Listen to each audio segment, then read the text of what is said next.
Everyone, it is Tuesday, December 15th at 8:30 a.m. and welcome to the Finance and Physical Resources Committee via Zoom. Wayman, would you please read the notice regarding electronic participation? Sure. Pursuant to state statute MCL 15.263A1A, the Finance and Fiscal Resources Committee of the Kent County Board of Commissioners will conduct this meeting today via electronic communications to protect the public health.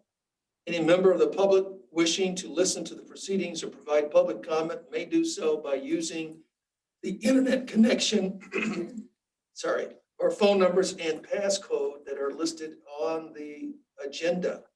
Closed captioning is available via an internet connection. Those wishing to provide input or ask questions in advance of the meeting regarding business to come before the committee may submit their input or questions to public comment at kentcountymi.gov. Anyone disrupting the meeting today by using offensive language or actions may be removed from the meeting.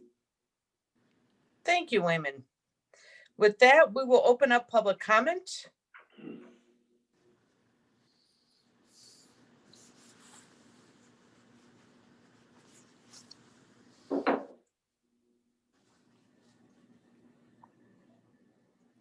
There are no messages in the inbox,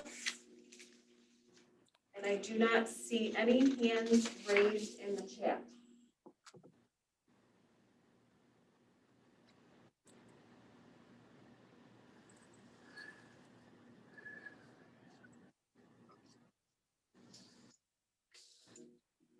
We'll give it a little bit more time.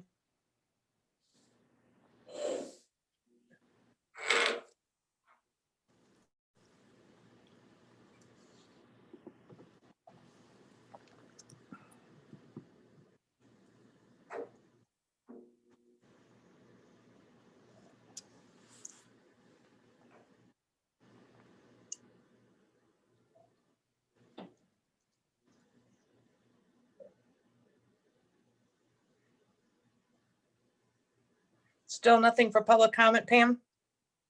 Nothing is in the inbox, and there are no hands raised in the chat. Okay, we will close public comment and move on to the consent agenda. Can I have a motion to pass the consent agenda, please? Voorhees moves. Support by Brady. Moved and supported. And any questions, comments, or discussion on the consent agenda?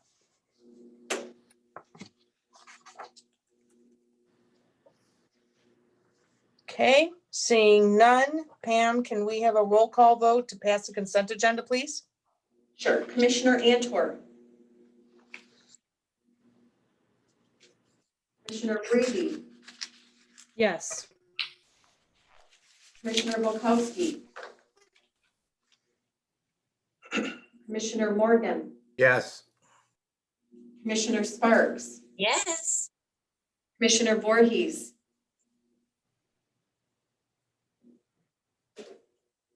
Commissioner Voorhees. See him on the. Yes. Thank you. Commissioner Womack. Commissioner Wooden. Yes. I'm going to circle back to Commissioner Antor. Commissioner Volkowski.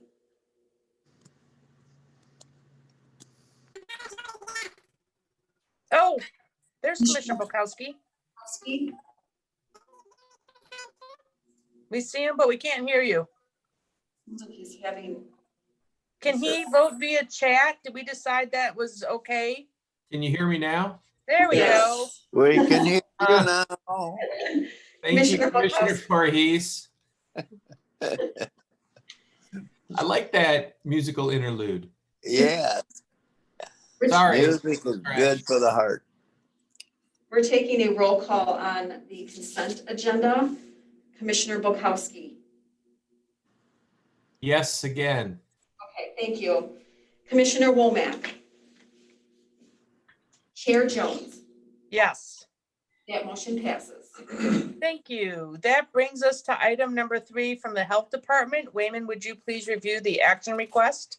Yes, sure. This is a request of the Board of Commissioners to approve amendment number 1 to the Health Department's comprehensive planning, budgeting, and contracting agreement through the Michigan Department of Health and Human Services to accept and appropriate $2.7 million to the 2020-21 Health Fund budget, and to authorize the board chair or designee to execute the grant agreement, approve extensions and amendments and increases to the grant appropriation not to exceed 15% of the original award. The Health Department has received a total of $2.7 million in funding from the Michigan Department of Health and Human Services through the epidemiology and laboratory capacity for infectious diseases funding for contract tracing and infection prevention related to COVID-19.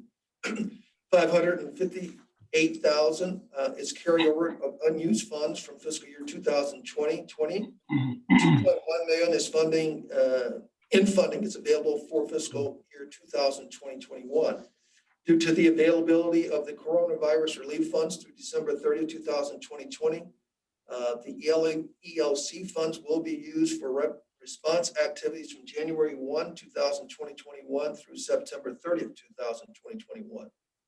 The ELC funding is available for response efforts in the community, specifically focused on contact tracing, case investigations, enforcement activities, and testing support. Specific requirements include violation of monitoring of COVID-19 compliance indicators, completing COVID-19 case interviews, identifying and contacting close contacts of confirmed cases, providing education and resources to COVID contacts and COVID-19 public health recommendations, documenting race and ethnicity on cases, procuring tools to increase case investigation quality, and reporting data in the Michigan Disease Surveillance System. The funding will be used to support the cost of the health department staff, providing contact tracing, temporary staffing, supplies, interpretation services, software costs, and overhead costs. The grant period again is October 1, 2020 to September 30, 2021. Corporate Counsel will review and approve all documents as to form prior to signature. This action is an activity related to COVID-19. Thank you, Wayman. Is there a motion to approve? Moved by Breve. If I wouldn't. Moved and supported, and we will now take questions, comments, and discussion.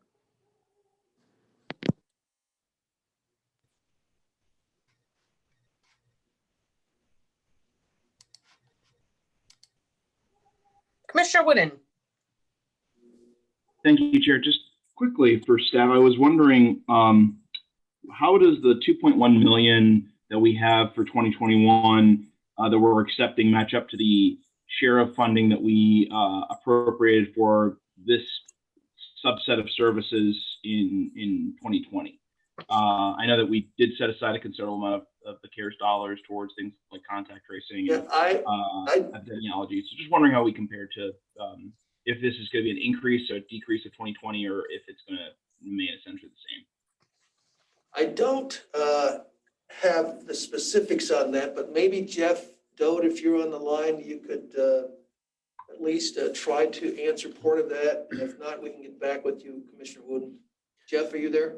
I am here. I guess I'm not 100% clear on the question. I know in the buckets we had 2.6 million allocated for the budget for contact tracing, sorry, of which it looks like we have 780,000 remaining in that line item. Was that your question? Sorry. Yeah, essentially, I was trying to figure out how, since we're getting 2.7 in this grant and 2.1 can be used next, or is being used next year. And I was just wondering how that 2.1 compared to how much we put aside for contact tracing this year. So it's roughly close. There's about a $600,000 difference. And since unfortunately it looks like positivity rates are remaining at a higher rate than we'd like, I just was wondering if where we compare to it, and if that means we'll need to find other funds to try to ensure that we maintain a high level of contact tracing. That was why I was asking how we compared this grant, how we compare the 2.1 million to what we put aside in 2020. Okay. Yeah, very close. Thank you, sir. Hey, Commissioner Bukowski. Thank you, Chair. I don't know if Adam's on the line or somebody from the health department. My question is more about, is this a good use of resources related to COVID? You know, we had contact tracing and all that stuff, and we've we continue to experience a significant spike, all that stuff happening. And then yesterday, people started getting a vaccine. So do we still need to be doing this? Thank you, Commissioner Bukowski. We have said, all along that absolutely one of our best weapons against COVID is contact tracing and communication and testing. And now with another weapon in our toolbox, vaccine on the horizon, and expected to get vaccine anytime now between anywhere between today and the 17th for Kent County. So as we look at our increasing rates of COVID, and even with vaccine, we're going to have to continue to obviously do a lot of testing and contact tracing, because the vaccine, is not going to be available to the general public for quite some time. Will be available likely, first part of 2021. So while we do have vaccine, we're going to still be pretty heavy in our contact tracing efforts. Yeah, so in terms of its our ability and the use of these funds, I think this is a way for us to extend and leverage those funds into 2021, so we continue to keep up. And because those cases had been increasing anywhere from 500 to about 700 daily, that was beginning to be challenging to keep up with. So these resources also allow us to secure temp staff beyond 2020 that we would not have had otherwise. So thank you. Right. Thank you, Mrs. Branson. Welcome. Okay, any additional questions or comments? I don't see any others. Pam, would you please call the roll? Commissioner Antor. Commissioner Brady. Yes. Commissioner Bukowski. Yes. Commissioner Morgan. Commissioner Morgan. Commissioner Sparks. Yes. Commissioner Voorhees. Yes. Commissioner Womack. Commissioner Wooden. Yes. Circle back to Commissioner Morgan.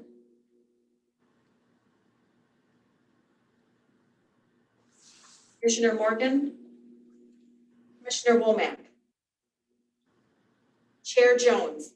Yes. The motion passes. Thank you. That brings us to item number 4 from the Parks Department. Wayman, would you please cover the action request? Sure. This is a request for the Board of Commissioners to approve the acceptance of the purchase of property for the expansion of Chief Hazy Cloud Park, and to authorize the board chair designate to sign all necessary documents. In accordance with the acquisition plan for Chief Hazy Cloud Park, the Parks Department obtained a 2017 grant from the Michigan Department of Natural Resources Trust Fund to acquire property adjacent to the existing property from the Edith Ellen Pettis Annuity Trust. The Board of Commissioners approved the DNR Trust Fund project agreement on 7/26/2018 for the purchase of the property. Recently, the terms and closing estimates for the acquisition were finalized with the purchase price of $1.6 million plus closing cost. Funding for the purchase includes $980,000 from the DNR Trust Fund, $400,000 from Ada Township, $80,000 from the County CIP Fund, and an anticipated contribution from the Kent County Parks Foundation of $225,000.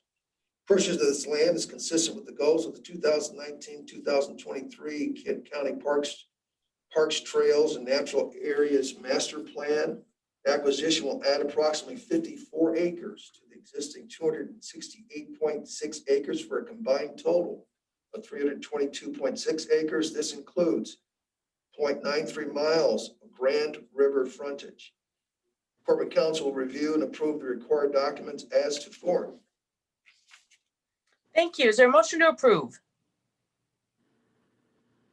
So moved by Morgan. Support. by Womack. All right, we have moved and supported, and we will take questions, comments, and discussion. Commissioner Wooden. Thank you, Chair. Just very quickly, quick comment, just expressing my thanks and gratitude for staff in providing both the name of the seller and the parcel ID number in our staff report. As spoken previously, obviously this is matters of public information and can be easily ascertained by any individual. But while as we're reaching the highest aspirations of transparency, I just thought this would be an important small detail to insert in our staff report. So just thankful that we're doing it. Welcome. Okay, anyone else? All right, I want to chime in for just a minute on the details on that anticipated contribution from the Kent County Parks Foundation for $225,000. As a member of that board, I want to make sure that it's clear that that's an area that will be fundraised. It is not something that the Parks Foundation has on hand. And I just thought for the spirit of transparency, we would make that clear that that's an area that still is going to be worked on by the Parks Foundation. That's what I had on that comment. So is there anything else? Not seeing any other hands. Pam, would you please take a roll call vote? Commissioner Bukowski has his hand raised. Oh, Commissioner Bukowski. Yeah, thank you, Chair. So, so when's the closing date on this, and is the general fund or CIP covering the Parks Foundation? What's the cash flow here? I believe Dan is on the line. He can speak more to the deal that's on the table, but until we've got the Parks Foundation dollars, I don't believe we can close. All those dollars need to be have in hand. I don't know how quickly they will be able to raise those dollars. I know there's work towards it right now. So I'm surmising it will be within the next couple of months, but I could be wrong. But it will require having all the amounts on the table for the purchase. I can answer that, Commissioner. Can you hear me? Yes, go ahead, Dan. Okay, sorry. So the purchase agreement allows us 6 months to raise the funds from the date it was signed. So it was just signed a few weeks ago. So we have 6 months to raise the funds. And we anticipate with the Parks Foundation, that should not be a problem. So. Okay. So the closing date would be after we raise the money. So and the seller is aware of that. Yes. All right, cool. Yeah, I mean, it always reminds me, I don't know if somewhere you have a cheat sheet, and I'm sure you do, because we do a number of these DNR grants, which is awesome. And it seems like we've been relatively successful, at least from my perspective, which again is awesome. The trick always is kind of like the timeline, like when, again, the memo references this, what was 2018, we applied for this one, or is that the next one? Anyways, that it takes years for these things to happen. And even now there's a few more milestones to hit before we actually close, and then we can worry about developing it. But all that being said, I don't know if there's a cheat sheet that either gets attached to every time we get one of these memos, or you probably already have it tracked somewhere. So hopefully, again, I don't want to make work, but just make it easier for me to understand it. I don't know if other commissioners need that understanding, but again, just where we are in the process. Yeah. Because it's years in the making, and it's awesome again that you keep on top of it and make it happen. Just so I don't get confused every time it comes back. Thank you. We should be able to share that with you. That shouldn't be a problem. Okay, we don't have any other hands. Pam, would you please call the roll for action item number 4? Commissioner Antwerp, Yes.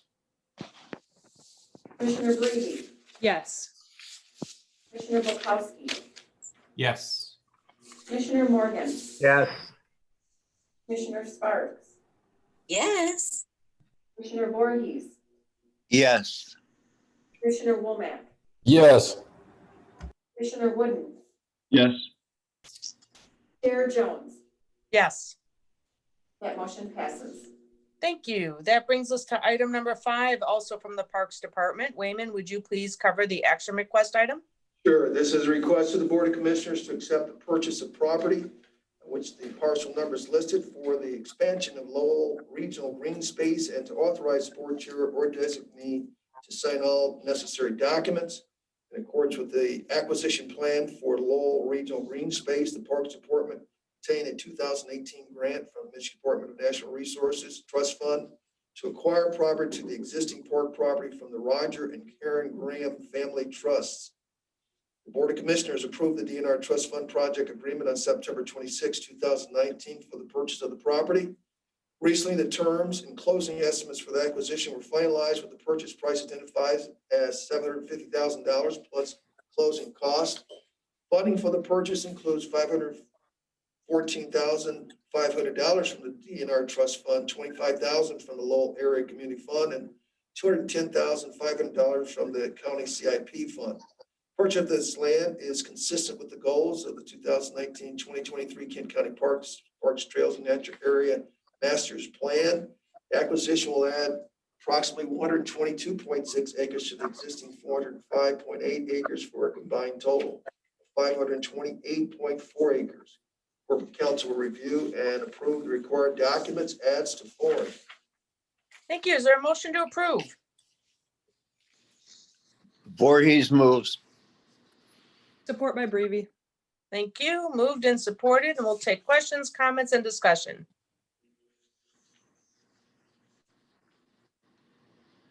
Commissioner Wooden. Thank you, Chair. Just real briefly, I went back to our previous discussions on this topic, and I remember there staff had mentioned that there was going to be a master planning process for this particular park, and I'm assuming that if there was plans of doing such planning this year, that those were delayed by COVID or limited by COVID, or that the desire is to wait until this land has been fully acquired to begin that process. And I was wondering if staff could provide an update on the master planning for this green space, and if such has already occurred, or if it's planned to occur next year. Dan, could you comment on that? I know there's been some activity or planning towards it. Dan, are you there? I'm here, yes. We have not hired anybody to help us with that yet. Most likely that would be in 2022, we would do that. Perfect, thank you. You're welcome. Can I just comment on the efforts going on with this particular property, commissioners? Having discussions with Dan and Al recently, it just want to compliment staff for how well they have maintained these relationships and built the confidence and so forth for these properties to be acquired. So there's a lot to it, a lot of finesse to it, and a lot of follow up, and just the fact that we're able to put these two properties on the table like we are, it's a pretty good deal. I would agree. We don't see any other. Commissioner Bukowski has a hand raised. Please. Thank you, Chair. I just keep late to the table today. But that being said, I too agree this is fantastic that, we're purchasing this park property that, will serve for many, many generations, and part of the master plan and all that. I guess my quick question is, this park foundation seemed awesome and connected to the Ada River Park. And this one, there's a grant from the Lowell Area Foundation, and then there's a huge percentage from the CIP. So I don't know. Again, I don't want to at all think my words are offensive to the Parks Commission or Foundation, because I think they're doing fantastic work. However, how are those decisions made to choose to, a goal of 225,000 for one, and it appears nothing for this one? Again, I don't want to be offensive with that question. Dan, can you respond to that? I don't know if Sam Moore is on the line today or not as well, but one of the two, could you see if you can respond to that comment, that question? Well, with the Lowell Regional, the community fund, we always reach out to local partners to ask for help as well. So they were willing to help out. And they've also expressed an interest in helping with development when that happens. As far as the Parks Foundation, we had the money to make the purchase, so we did not approach them for any match funds. All right, thank you. And to follow up on that, Dave, Dan summarized it well with the Parks Foundation being the support arm. And I believe the $210,500 is a piece that has been allocated for land acquisition. Wayman, we have a Correct. bucket for that, Sure. correct? Yes, that's correct. It's in So CIP. that's been there for these types of projects, and here's the project that fits. Yeah, over the years, there have been questions about why don't we put more in? Can't we put more in? But, we're limited. And of course, the Parks Foundation comes in to supplant support for the county's parks. The county owns the parks, Parks Foundation doesn't. So they're a support mechanism, not a first decision point, if you will. Okay, Typically Commissioner how- Morgan, I saw your hand, Commissioner Yeah. Morgan. Yeah, thanks, Madam Chair. Just get this straight in my own mind. We do have another foundation contributing money to this project, right? So Correct. as we go through our CIP, as our staff does that, we do give some priority to those projects that have other participants or other foundations willing to put in their money, right? So I have this right? That is correct. That Okay. is correct. So the priority comes from, boy, if there's a project out there that's got local money or other matching money, that should move that up the chain, right? That's correct. DNR funds as well, yes. That's what I thought. Thanks. Hey, anyone else?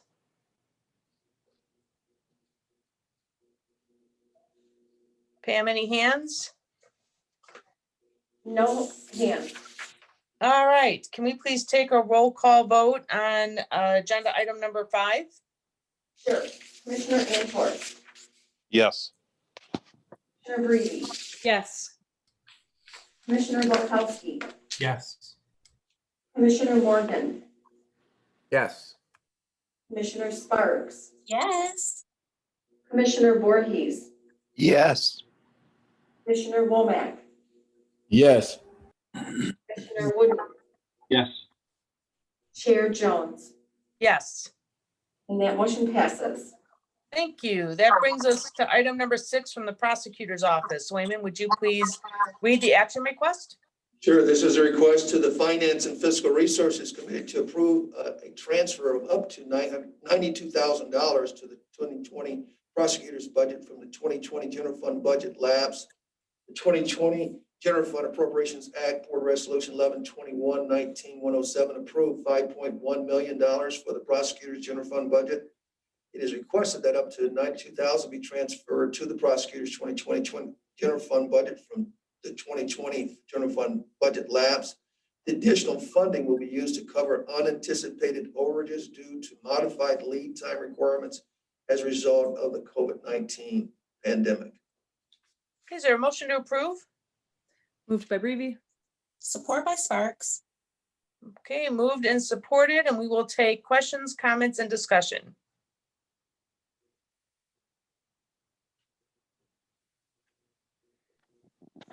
Chair, this is Tom. I had a question. Yes, Tom, go ahead. Could you repeat where that money is going to be coming from? And do we have any of the COVID money that was undistributed that could be used for this? Jeff, can you respond to that? You've had the conversations with both the prosecutor and of course, you're very familiar with the funds. Can you comment on that for us and answer any other questions that you Yeah. have? The funds will be coming from other laps in the general fund, and this is not directly tied to COVID, so we cannot use the CARES funding to cover this. Maybe I misheard. I thought this was kind of tied to COVID It's in a sense. basically, a lot of people were not allowed to take vacation this year, so they went over their cap. And as we pay that out, it's vacation payout. So indirectly, it's tied to COVID, but it's not a direct expense that meets the guidelines of the act. If that makes So sense. the result is that people could not take their vacations as allotted. That's what you're saying, Jeff, and that because Correct. of the restrictions, of course, we had to eat into the budgeted amounts there for salaries and benefits and so forth. So that's what happened. It's not a cost from COVID per se. Okay, thank you. Commissioner Morgan. Thanks, Madam Chair. So to help my understanding this morning, apologize for being a little slow on the uptake. This is for vacation that was unused and we're paying that out instead of rolling it over, or how does that work, Jeff? Yes, so good question, Roger. So we made some exceptions this year due to COVID and really a lot of employees not being able to take vacation. But the understanding was we would pay that down at the end of the year, so we didn't continue to carry this liability going forward. So those discussions happened early on. We allow people to exceed their cap, but we didn't want that, again, liability to go out into the future. So it was decided to pay this all out at the end of the year. So Jeff, just a follow-up, if I may, are we talking on average a couple of weeks per employee in the prosecutor's office, or is it more than that, or? It really depends on the employee and where they were at in their maximums. And I do not have that list in front of me, Roger, of who this all impacts there. Okay. And it impacts a lot of other departments as well, just that the prosecutor's budget was really tight, so we didn't feel that they might go over on this one particular payout, but most of the other departments are fine. They'll be able to handle it within their own. That was my next question. Correct. Yep. As I think we're setting a precedence here. We are. Yep. This is fairly unusual, but we feel this is the only department that was close to their budget. So this was with the understanding this was with out of the ordinary circumstances, correct? Correct. We're just making an exception to the policy at this. Correct. Okay. Does that impact any of the contracts that we have in place, or is that allowed within the contract? Jeff, I might be able to, go ahead, follow Amy. that one. Yeah, when we communicated this, we did communicate it to all of the county's unions as being an exception to the contract that is not binding or precedent setting for the future. So the contracts do have caps that are defined, and the caps vary a little bit by contract, but we did make it very clear to the unions that this is because of the exceptional circumstances associated with COVID, a one-time situation that they should not expect to be repeated. And we haven't received any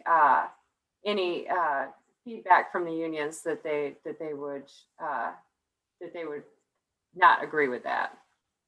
Okay, you can understand my questions. I'm just concerned about setting a precedence here that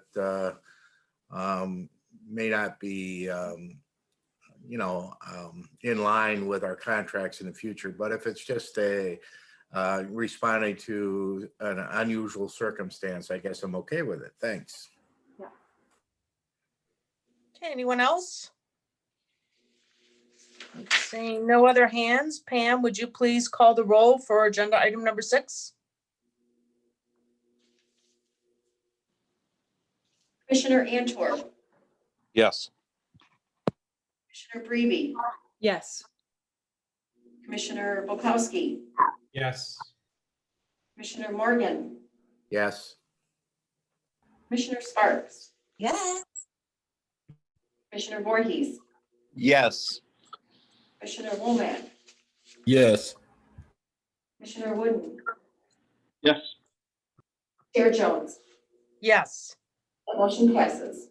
Thank you. That brings us to item number 7 from Public Works. Wayman, would you please read the action request? Yes, this is a request to accept $150,000 in grant funds from the Michigan Department of Environmental, Great Lakes and Energy Eagle Materials Management Division designated for the County Department of Public Works to increase residential recovery and value of plastics at the Kent County Recycling Education Center.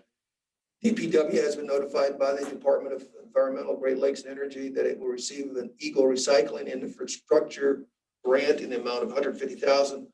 This grant will allow the DPW to recover more residential polypropylene plastic with higher commodity value at the Kent County Recycling Education Center through objectives to increase residential PP recovery with highlighting specifics types of polypropylene products to include in recycling carts, equipment acquisition to enable mechanical and manual sorting, and market it as a standalone commodity for PP, strengthen relationships with organizations having common goals for improving domestic recycling capacity. Additionally, a funding request in the amount of $423,600 has been submitted to the Recycling Partnership for equipment purchase, which includes $75,000 in educational outreach funding. The total project cost is $573,600. If match funding is awarded, DPW staff anticipate the county funds will not be needed for this project. Corporate Council will review and approve all documents to form. Thank you. Is there a motion to approve? Moved by Brevi. Support by Sparks.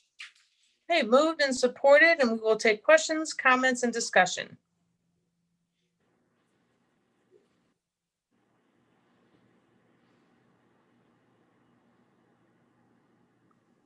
I don't see any hands. Pam, would you please call the roll for agenda item number 7? Sure. Commissioner Antwerp. Yeah. Commissioner Brevi. Yes. Commissioner Bulkowski. Yes. Commissioner Morgan. Yes. Commissioner Sparks. Yes. Commissioner Voorhees. Yes. Commissioner Wooden. Yes. Commissioner Wooden. Yes. Chair Jones. Yes. That motion passes. Thank you. That brings us to item number 8, also from Public Works. Wayman, would you please cover the action request? Yes, this is a request to the Finance and Fiscal Resources Committee to accept $75,000 in grant funds from the Michigan Economic Development Center designated for Kent County's Department of Public Works for due diligence activities to complete the final engineering design on the Sustainability Business Park. DPW has been notified that the MEC will receive from the MEC that they will receive an additional site readiness grant for Sustainable Business Park in the amount of $75,000. This grant will allow the Department of Public Works to complete the final engineering design for the Sustainable Business Park. DPW applied for additional MEDC Michigan Site Readiness Program grant in 2019, and they received up to received up to $95,000 to assist with the development of the park. Prior work includes developing a boundary survey, legal descriptions, topographic profiles for infrastructure construction and site development, environmental characteristics and inventory, delineation of mapping of wetlands areas, and preliminary engineering plans, leading to final infrastructure construction documents. Total cost of this project to complete it is $150,000 with the MEDC funding request at $75,000, which is a 50% match, and Kent County DPW at $75,000. Corporate Council review and approve all documents as to form. Thank you, Wayman. Is there a motion to approve? Moved by Brevi. Support by Wooden. Sparks. All right, it's moved and supported, and we will take questions, comments, and discussion. Voorhees, question, is this property already been purchased? Yes, we go ahead, Dar's there. Good morning, Commissioners. Yes, this is part of the 250 acres that Public Works has acquired over the course of about 20 or 30 years for future expansion of the South Kent landfill, which is also now the potential home of the Sustainable Business Park. So the property is owned by Kent County. Right. Okay, thank you. Okay, Commissioner Bukowski. Thank you, Chair. My question, and I just remembered it, these three items don't have, the 6, 7, and 8 don't have a date going to the board. So for these items, do they just need finance approval, or will they eventually go to the full board? No, per policy, these don't require it. They go to the board. They need to come through the Finance and Fiscal Committee based on our standing rules.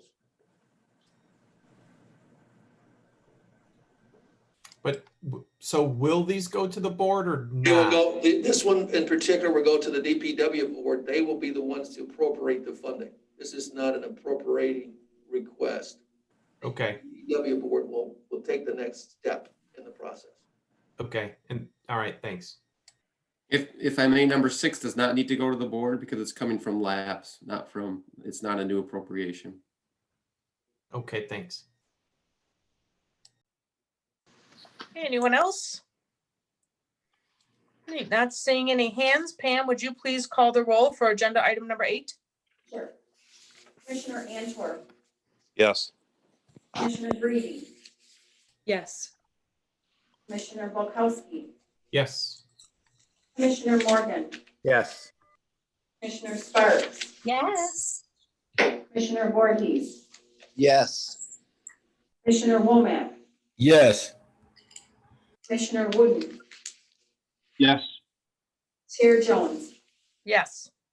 That motion passes. Thank you. That brings us to item number 9, miscellaneous.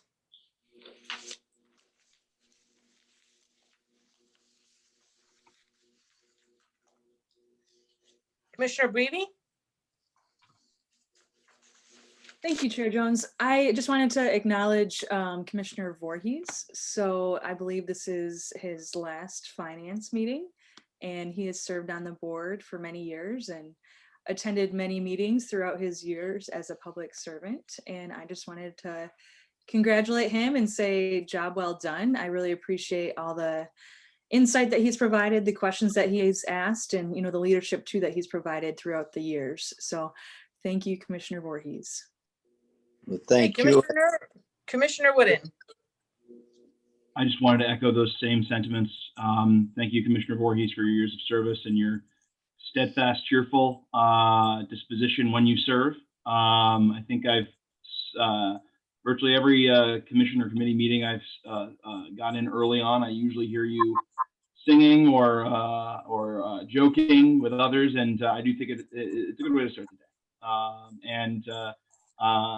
You brought that disposition when you introduced yourself to my family when I took the oath 2 years ago, and made us all feel very welcome. So I appreciate our time working together, and also just wanted to thank everyone for the 2 years on this committee, and thank you especially Chair Jones for your time running this committee. And I've appreciated your latitude, and your allowance of giving us time to find the information we need and ask questions in committee. And just thanks to everyone for your time, and have a great holiday season. Hey, Commissioner Bukowski. Yeah, I'm going to chime in too for Commissioner Voorhees because there'll be more time today than on Thursday. Yeah, I mean, Commissioner Voorhees and I have done battle on policy issues for at least 26 years. And again, every time we battled, the beauty is it was never, it was always done in love. I'm just going to use that word in this season. And my favorite story is it was actually one of his least known opportunities for community service. We know about all his elected stuff, that's in print. But one night he was the chauffeur for the Republican caucus of Kent County when his partner in crime, State Representative Joanne Voorhees, was serving.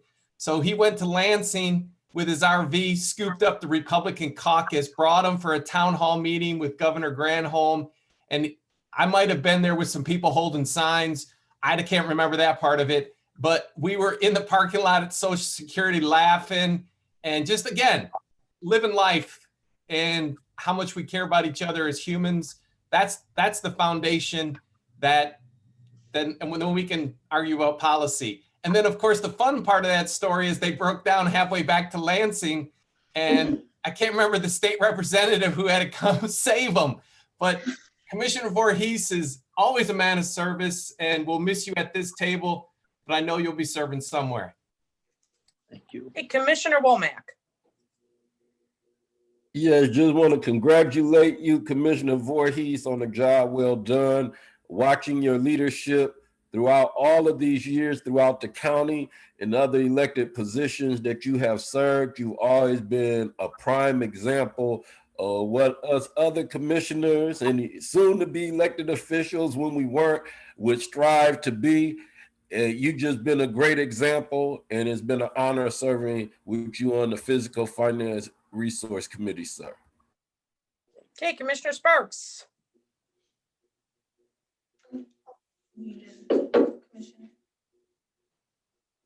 Commissioner Sparks? Can you hear me now? Yes. Okay, thank you. I'd like to echo everyone's sentiments and also say thank you so much, Commissioner Voorhees, for always being welcoming. You have been a friend and a wonderful person in our community. You truly live a life of service. And I'd also like to say we will miss you, and we'll also miss your cookies. Hey, I would think Commissioner Voorhees, would you like to chime in? Thank you, Madam Chair, and thank you, fellow commissioners. And yeah, I have been blessed, very blessed with my life, part of my relationship with Jesus and with the relationship of my awesome wife, Joanne. But I try to be more so a follower of scripture that says a merry heart does good like a medicine. And boy, I've needed the medicine in the last few weeks. So, and through this pandemic, we are all in need of a good, joyful heart. And so thank you for the opportunity to serve and to serve with such a great group. God bless. Thank you.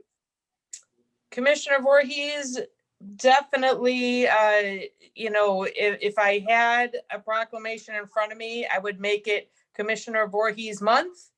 I think this entire month should be a celebration for you and your service given and the time that we've had a chance to spend together. I know you've been a mentor for me, and I'm forever grateful.